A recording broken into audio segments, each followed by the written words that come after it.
Hey everybody, sorry I couldn't be here live. My name is Jim Burnham. I'm the Mechatronics teacher here at Silicon Valley CTE.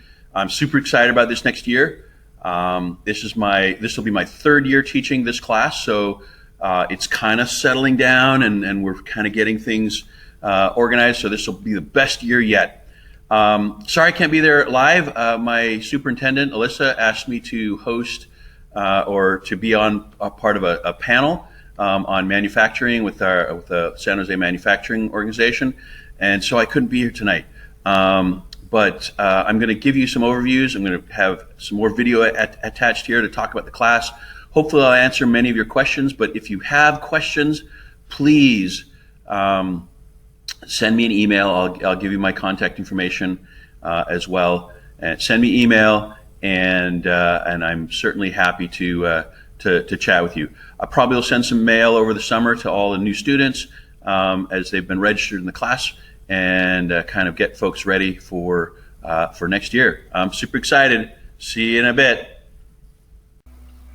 Okay, so why don't we start out by watching just a couple videos. Our film and arts class created a promotional video for us, so we'll watch that, and then we'll watch a couple other YouTube videos that popped up with the class, and then we'll actually talk about a bunch of stuff in the class. I'll go through an overview of what the class is about, and then I'll just have a bunch of random comments about, homework and how we work in the class and equipment we're going to use and robot club and all that kind of stuff. So stay tuned.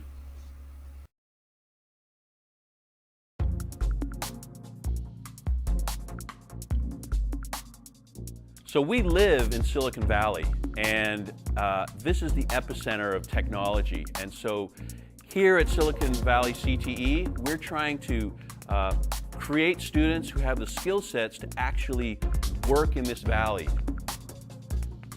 When I joined Mechatronics, I had no experience whatsoever coding or creating robots.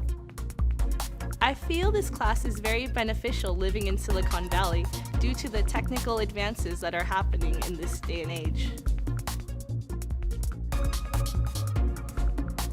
So Mechatronics is Mecha, mechanical engineering, and Tronics, electrical engineering. And when you mash those together, you get fire-breathing robots. But the class really is an engineering class.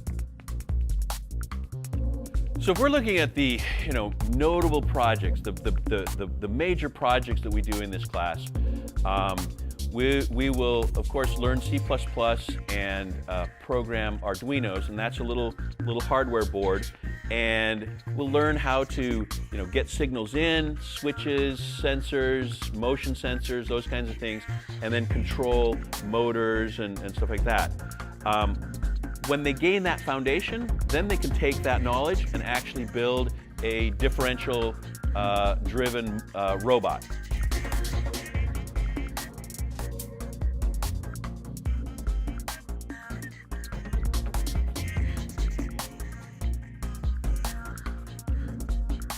In this class, we pretty much learn how to code. That's like the bottom line. And we also learn how to pretty much put together robots. A lot of the students who are thinking about taking this class, they're not sure. They've never done a nerdy thing like that, and my answer is, come try it out. Take this. What'll happen is you'll learn, I don't really like to program, or I don't really like to play with robots. But what you might find is that I'm a really good programmer. I love to program. I didn't know I liked to do this, but I love doing it. And so that's why I say, come try this class, because you might find that you really actually excel and are really good at it.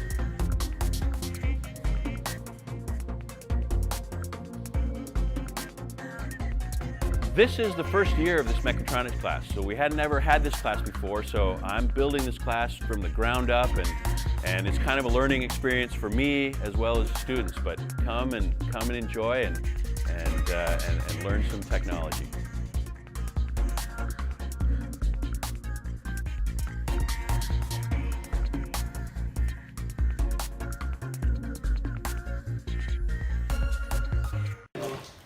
Hi, my name is Benigno Escalera. I'm from Santa Clara High School. Today we're working on a kinetic art. We have two LEDs on top and a DC motor on the bottom, and this is our power supply. It's 12 volts. We're just making a table right here, and we're having a figure rotate on it, and as the LEDs flash on it, on the other side, it's like a shadow, so it makes like a small short story. Hi, my name is Jim Burnham. I'm the Mechatronics teacher here at Silicon Valley CTE, and today we're doing a kinetic art project. So the idea here is just to create a shadow box that's got some motion in it, and so my students they actually soldered up and created the super bright LEDs. They created little turntables. They learned how to use motors, and so a whole bunch of engineering went into this art project, because engineering without art is just calculating.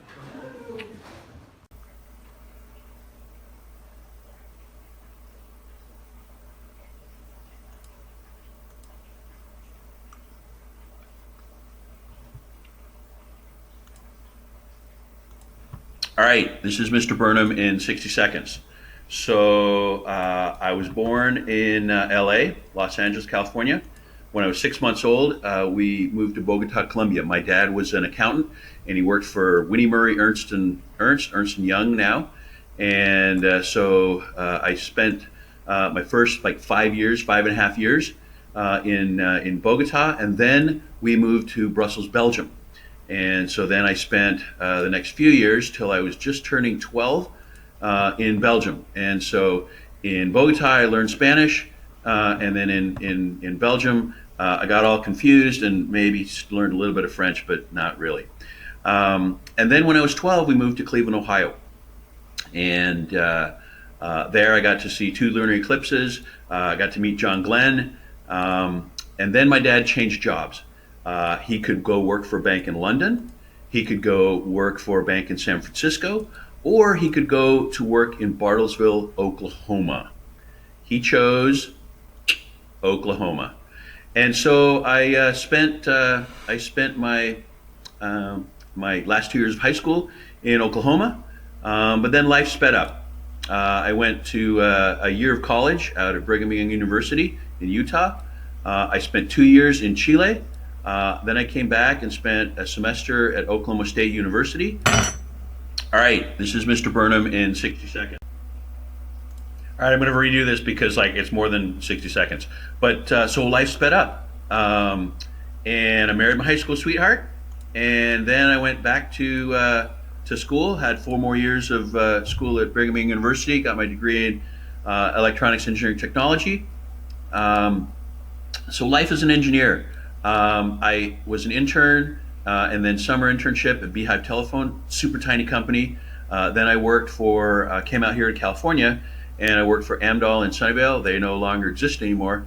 But I had a friend who worked over at a company called Xilinx, and I went over one Saturday, and he showed me all the cool stuff they were doing, and I said, oh my gosh, I have to have a job here. And so I went and figured out how to get an interview, and 25 plus years later, that was basically my whole career. And now, life as a teacher. Last year, I've taught some summer camps. In 2016, I taught cybersecurity, and now this is my 3rd year of teaching mechatronics. Mechatronics engineering is mecha, is mechanical engineering. Tronics is electrical engineering, and of course that equals fire-breathing robots. That's what we're going to do this year, is fire-breathing robots. Thanks.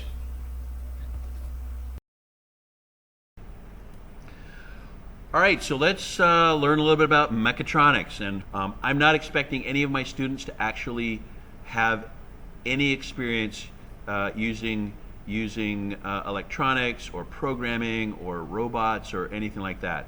It's all going to be taught in the class itself. And of course, that equals fire-breathing robots. So what are we going to learn in this class? All right, it's a hands-on physics class, so it satisfies A to G D science requirement, so it counts as a physics class. We're going to learn about AC/DC circuits and general electronics, fundamentals like that. We're going to learn digital logic. We're going to program. We're going to learn to program in a number of different languages. We'll talk about that in a second.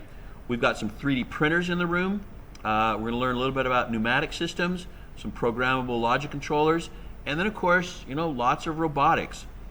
So as far as AC/DC circuits, right, we're going to learn Ohm's law, series to parallel circuits, and lots of digital logic. Now, the tools that we're going to use for programming is this Arduino and a Raspberry Pi.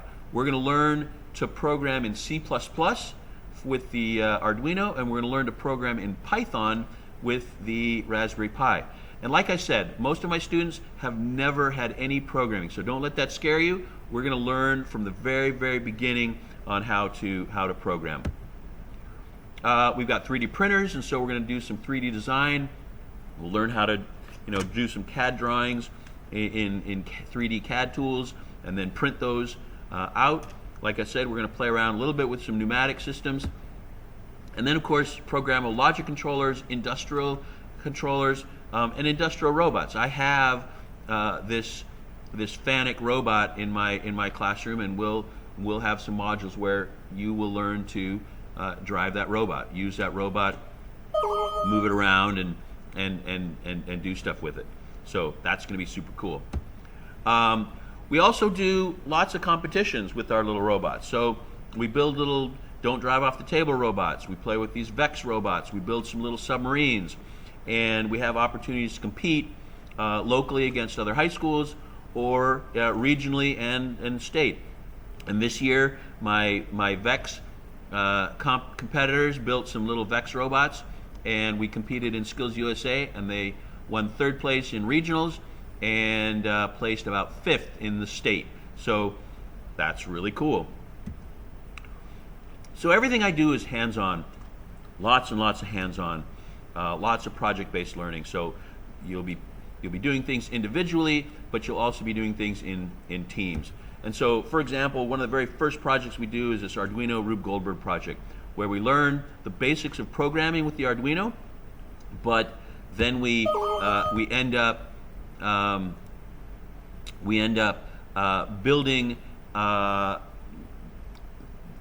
system that has switches and motors and all kinds of stuff, where you'll be able to control your environment with the Arduino. Be able to sense when something happens with light sensors or motion sensors, and then control a motor to flick a ball or push a car or do tip over some dominoes or something like that. And like I said, it's basically it's you got to use an Arduino, use a motor, and use some sensors and make stuff move. And so that's always fun, because you have this great big project that goes from team to team to team to team, doing crazy stuff.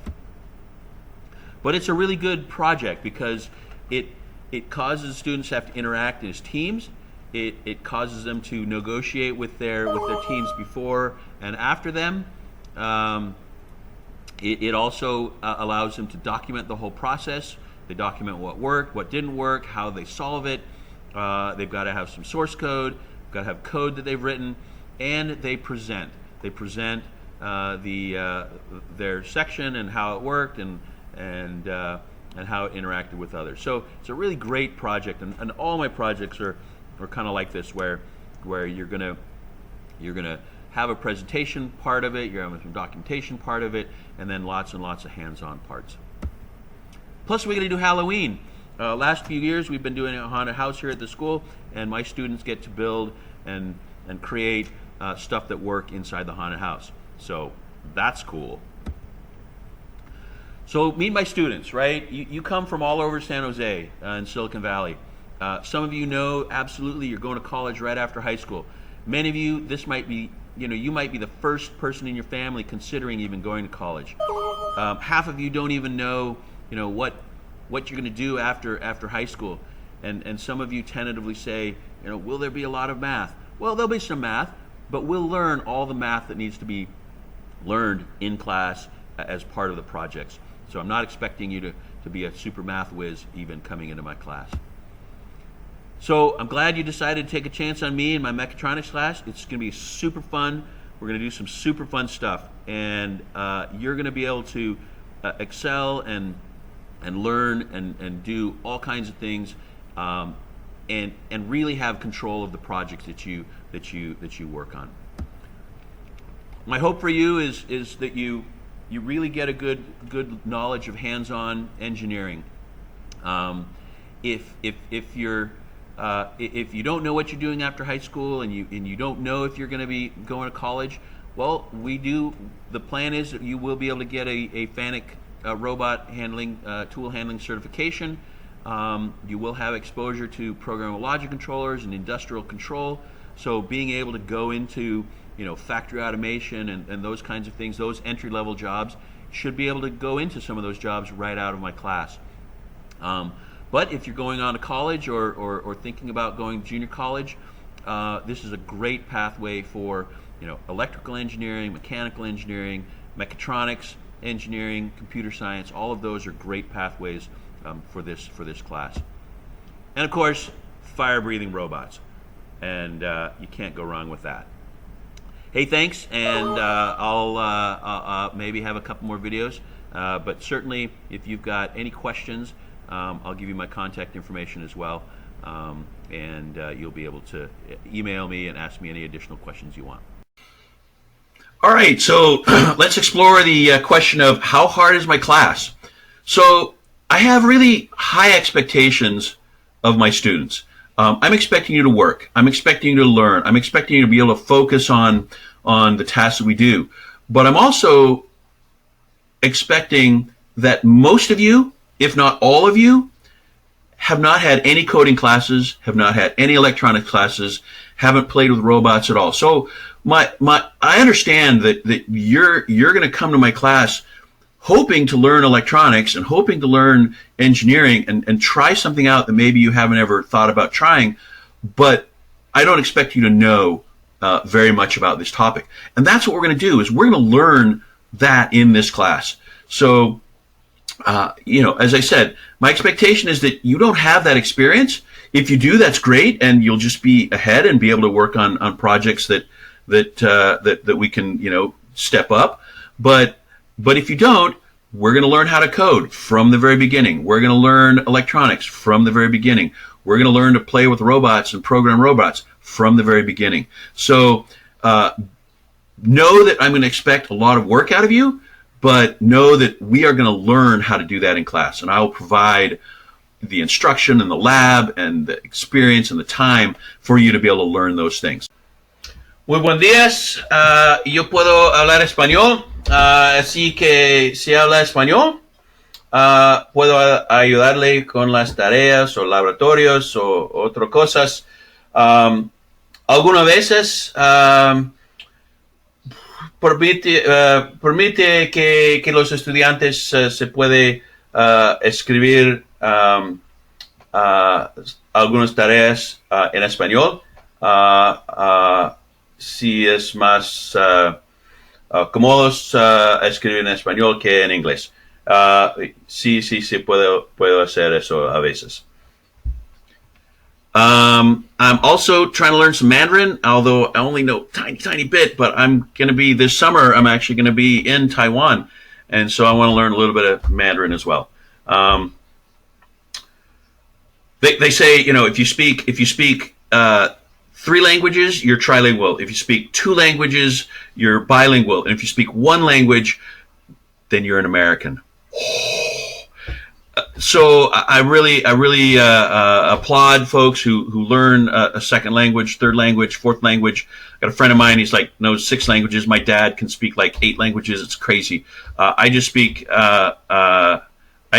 Spanish, a tiny bit of French, and English. Anyway, thank you. All right, so let's talk about homework. We're not going to have a lot of homework. We'll have some. Most of the time it'll be, go watch this video and be ready to talk about this tomorrow, or go read this article and answer these 4 questions. Many of the assignments that I do in my classroom, especially at the beginning of class, usually is some writing assignment where you have to answer some questions. I expect them to be turned in, but you don't necessarily have to do them right then. You could do them, at a different time. Or if you don't get them done, you can turn them in late. I expect that you get your assignments turned in, though. So, some points are better than 0 points. And if you turn an assignment in and I grade it and you get a C on it, I'm expecting you to actually return it in for a better grade, and I'll give you more points for doing that, right? Because I think it's better to improve and learn than just be graded on something and then that's it. But yeah, so not a lot of homework. Pretty much everything we do will be done in class. The reason why is because most of the time we're using equipment or we're using lab materials that are in class and you don't have access to those. So like I said, lots of assignments, but not very much homework. All right, so I'm going to talk about some just random stuff. So headphones. I want every student to have a pair of headphones. We're going to watch videos, and sometimes it's going to be at your own pace. And so I'm going to want all the students to have a pair of headphones that they can plug into the computer. So if you got, and they can be just cheap headphones. And I'm going to have a bin of, dollar store headphones. If you want to buy them for me for $1, I'll have headphones virtually anytime you need to buy one. But you keep those in your bin, and then you have them in class, and you never have to worry about, I don't have any headphones. Now, I need these to be headphones you can plug into the computer. So just standard headphone jack. Sometimes some of your phones will have specialized headphones that only plug into the phone, but not the computer. And so make sure that it's headphones. Yeah, headphones. All right, let's talk about class equipment. So we're going to have a lot of equipment in class, but there's also going to be some equipment or lab materials that each student's going to get. So every student's going to get like an Arduino, which is a little microcontroller board that they're going to use throughout the year. They're going to go to a Raspberry Pi kit that they'll use throughout the year. They'll get some tools. They'll get like a screwdriver and some pliers and some other stuff like that. They'll get a pair of safety glasses. I'm expecting you to keep track of those. All right. They're going to get checked out to you, and at the semester or at the end of the year, they're going to get checked in. And my expectation is that you've kept track of them. So that's going to be one of the things that we're going to work on very quickly right at the beginning of the year, making sure that you keep all your stuff in your bin and it's put away, and we're going to lock them up between class. And so, once you're out of class, you shouldn't have to worry about it. But while you're in class, you have to take care of your materials. So at the end of the year, if you don't have an Arduino, then I'm expecting that to get replaced. Arduinos are, $10 to $15 a kit. Raspberry Pi kits are like $35 a kit. Tools are, so, I mean, there's probably about $100 worth of materials that you're going to be responsible for, and you need to keep track of that. Phones. Let's talk about phones. So I'm struggling with phones. Bless you, but students, man, you just have a hard time not playing with your phones. And I just can't do that. There's gonna be times where I'm gonna want you to get your phone out. I'm gonna want you to get your phone out and you've done some really cool thing. I want you to Snapchat it and post it on social media and let people know what cool stuff you've done. But virtually other than that, we just don't need phones. We're not going to be listening to music, and so you don't need your phone to listen to music. You don't need your phone to be texting people during class. You don't need your phone to be watching, videos or playing games during class. So we'll have a chat about phones at the beginning of the year, but know that you really just aren't going to be using your phone in my classroom, and have that be an expectation from the beginning that's what the rules are going to be. I hope that's not a problem for you, but we'll practice that first week or so of school and make sure that everybody's got a good understanding of phone use in my classroom. Thanks. Robots. Let's talk about Robot Club. So I do Robot Club basically as part of class. My expectation is that every student in my class is part of Robot Club. And we typically do Robot Club, those kind of projects, Wednesdays, and sometimes part on Fridays, and depending on as we're getting closer to a competition, and students are going to competitions, then we'll do a little bit more. But basically, we don't have an after-school program, and I'm working on trying to figure out how to maybe do that. But it's just kind of odd how it works at this school, because students get on the bus, they come, then they get on the bus and they go away, and then they're not here.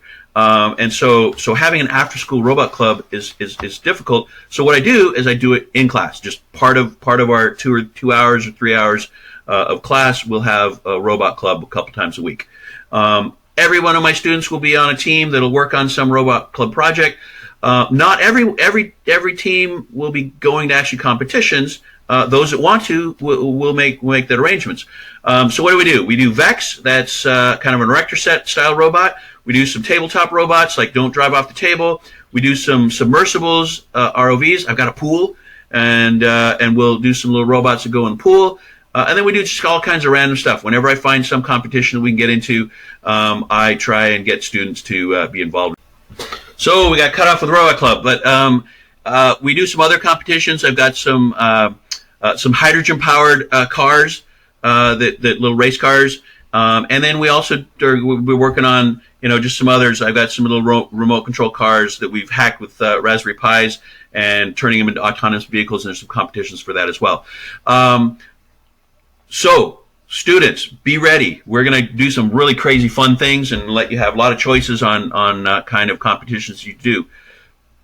Parents, I'm going to need help when we go to competitions. So I'm going to need folks to drive. Sometimes they're not. Sometimes they're an hour away. We'll just need some help, some support. So please be ready to jump in and help with that as your student is involved in some of those competitions. Woo! So I do get the question from parents, how can I help in the classroom? Can I come work in the classroom? Can I, go on field trips and things like that? And the answer is, a qualified yes.